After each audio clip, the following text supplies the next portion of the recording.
हिंदू धर्म में मान्यता है कि महाभारत में बताई गई घटना सत्य और प्रमाणिक है। लेकिन दुनिया में बहुत से लोग ऐसे भी हैं जो महाभारत में घटी घटनाओं को सत्य न मानकर काल्पनिक मानते हैं। आज भी ऐसे लोगों की कमी नहीं है जो कहते हैं कि महाभारत झूठी थी। पर दोस्तों, आज इस वीडियो के माध्यम से मैं आपको क्लियर कर दूंगा कि महाभारत कोई झूठी और काल्पनिक घटना नहीं थी, बल्कि ऐसा सत्य था जो आप कभी झुठला नहीं सकते।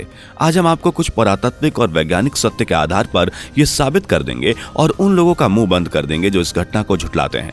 आज हम इस वीडियो के माध्यम से महाभारत की घटना सच्ची थी न कि झूठी ये प्रमाण देंगे। उसके बाद निर्णय आपका होगा कि यह घटना सच थी या झूठ। तो चलिए शुरू करते हैं। पहले नंबर पर आता है कुरुक्षेत्र की लाल मिट्टी का सबूत। ये बात तो ज्यादातर लोग बहुत अच्छे से जानते होंगे कि महाभारत का युद्ध कुरुक्षेत्र में लड़ा गया था, जो हरियाणा में स्थित है।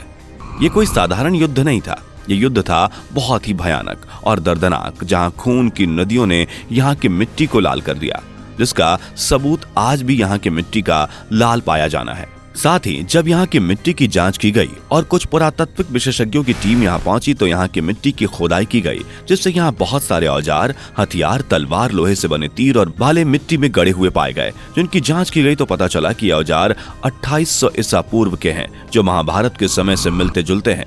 उन औजारों का वहां पाया जाना कोई इत्तेफाक तो नहीं है ना दोस्तों। ये बात साबित होती है कि महाभारत कोई झूठ नहीं है। हमारा दूसरा सबूत है चक्रव्यूह पत्थर।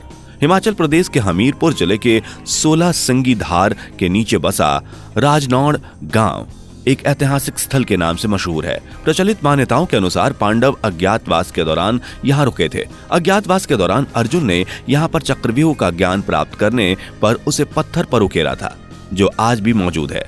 इस चक्रव्यूह को ध्यान से देखा जाए तो इसमें अंदर जाने का रास्ता तो साफ दिखाई देता है, लेकिन बाहर जाने के रास्ते का पता नहीं चलता। एक खंडहर नुमा महल के पास यह चक्रव्यूह मौजूद है, जिसे पिपलू किले के नाम से जाना जाता है। अर्जुन ने यहाँ अपने बाकी भाइयों को चक्रव्यूह सिखाया था। अब आप इस चक्रव्यूह के बारे में क्या कहेंगे? क्या ये भी काल्पनिक है? अब बात आती है हमारे तीसरे सबूत की, जो है द्वारिका नगरी। इस नगरी के बारे में तो आपने अच्छे से सुना ही होगा, जिसे हमारे पुरातत्व विशेषज्ञों ने कुछ साल पहले ही खोज निकाला है। दोस्तों, भगवान श्री कृष्ण द्वारका के राजा थे और महाभारत में इस बात का उल्लेख मिलता है कि यह नगरी जलमग्न हो गई थी। इस बात को तो आप भी नहीं झुठला सकते कि यह जलमग्न द्वारका नगरी महाभारत के समय की नहीं है। यहाँ मिलने वाले एक एक सामान की अच्छे से जांच पड़ताल की गई है, जिससे ये सामने आया है कि यह नगरी महाभारत के समय की है, जो आज समंदर में डूबी हुई है। फिर हम कैसे महाभारत को काल्पनिक कह सकते हैं?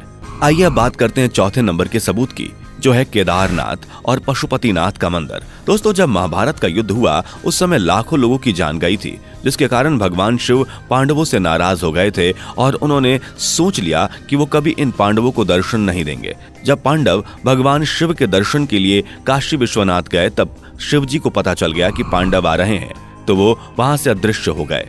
पांडवों को जब पता चला कि शिव जी काशी से अदृश्य होकर केदारनाथ पहुंच गए हैं, तो पांडव भी शिव जी से मिलने केदारनाथ पहुंच गए, जहां शिव जी ने बेल का रूप धारण कर लिया। पांडवों की खबर पाकर यहां से भी शिव जी भागने वाले थे कि भीम ने उन्हें पहचान लिया और अपनी पूरी ताकत से उन्हें पकड़ने की कोशिश की, लेकिन शिव जी खुद को इनसे बचाने के लिए धरती में घुसते चले गए। भीम पूरी ताकत से पकड़ा रहा। शिव जी का आधा शरीर दूसरे हिस्से में पहुंच गए और गर्दन वही रह गई। माना जाता है कि भगवान शिव का जहां सिर रह गया वह पशुपतिनाथ है और जहां धड़ रह गया वो केदारनाथ है। अगर केदारनाथ और पशुपतिनाथ आज भी हैं, उसका मतलब महाभारत की सारी घटनाएं सच्ची हैं। अब बात आती है पांचवें और अंतिम सबूत की, जो दुनिया का सबसे पक्का और पावरफुल सबूत है महाभारत के होने का, श्रीमद् भागवत गीता। जिन्होंने श्रीमद् भागवत गीता पढ़ी होगी उन्हें अच्छी तरह से पता होगा कि इसमें बताए जाने वाले श्लोक बहुत कम शब्दों में हैं, जो बहुत अधिक बात कह देते हैं। जितनी गहरी बातें उसमें लिखी गई हैं, ये बातें किसी सामान्य मनुष्य द्वारा बिल्कुल नहीं बताई जा सकती।